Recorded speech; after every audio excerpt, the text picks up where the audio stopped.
Israel और Hamas के बीच कई महीनों की जंग के बाद अब सीज फायर लागू हो गया है और शर्तों के तहत बंधकों की रिहाई भी हो रही है।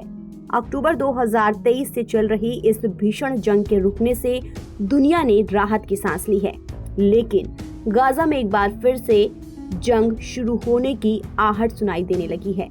रिपोर्ट के मुताबिक फिलिस्तीनी अथॉरिटी ने अमेरिका को संदेश भेजा है कि अगर उसे गाजा पट्टी में कंट्रोल हासिल करने के लिए हमास से टकराव करना पड़े तो वो इसके लिए तैयार है। मिडिल ईस्ट आई ने खुलासा किया है कि ये संदेश डोनाल्ड ट्रंप के मिडिल ईस्ट दूत को दिए गए एक प्रस्ताव में दिया गया है, जिसके बाद से ये आशंका बन गई है कि गाजा पट्टी में एक बार फिर से युद्ध शुरू हो सकता है। मिडिल ईस्ट आई की रिपोर्ट के मुताबिक ये योजना मंगलवार को रियाद में एक बैठक के दौरान ट्रंप के मिडिल ईस्ट दूत स्टीव विटकॉफ के साथ हुई बैठक के दौरान हुसैन अल शेख ने पेश की है। हुसैन अल शेख फिलिस्तीनी अथॉरिटी के एक सीनियर अधिकारी हैं। हुसैन अल शेख को लेकर कहा जाता है कि वो फिलिस्तीन के 80 साल के राष्ट्रपति मोहम्मद अब्बास के उत्तराधिकारी हैं और आगे जाकर वो फिलिस्तीन के राष्ट्रपति भी बन सकते हैं।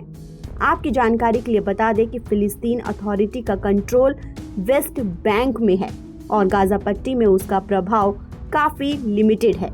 गाजा में हमास ने 2007 में हुए चुनाव में फिलिस्तीन अथॉरिटी को बुरी तरह से हरा दिया था।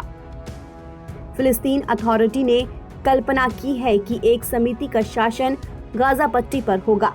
मिडिल ईस्ट आई ने एक सूत्र के हवाले से कहा है कि सऊदी अरब में फिलिस्तीन अथॉरिटी के अधिकारी हुसैन अल शेख और ट्रंप के दूत के बीच हुई है और सबसे दिलचस्प बात यह है कि इस मुलाकात की पेशकश फिलिस्तीन अथॉरिटी ने ही की थी।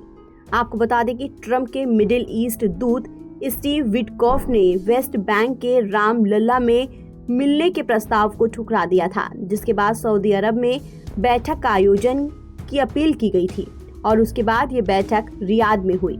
हालांकि विटकॉफ ने इजरायली प्रधानमंत्री बेंजामिन नेतन्याहू से इजराइल जाकर मुलाकात की थी। इसके अलावा उन्होंने गाजा पट्टी की भी यात्रा की थी और पिछले 15 सालों के बाद किसी अमेरिकी अधिकारी की ये पहली बार गाजा पट्टी की यात्रा थी।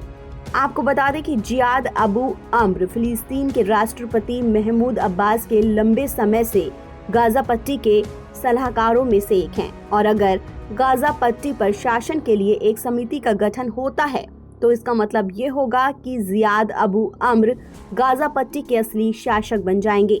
समिति के गठन के बाद उन्हें फिलिस्तीनी प्रधानमंत्री मोहम्मद मुस्तफा का डिप्टी नियुक्त किया जाएगा। हालांकि उनके हाथों में ताकत ज्यादा नहीं दी जाएगी। माना जा रहा है कि गाजा पट्टी में उनके शासन को डोनाल्ड ट्रंप का प्रशासन भी स्वीकार कर सकता है, क्योंकि उनके पास अमेरिकी नागरिकता भी है। ताज़ा अपडेट के लिए आप बने रहिए एनवीटी ऑनलाइन के साथ।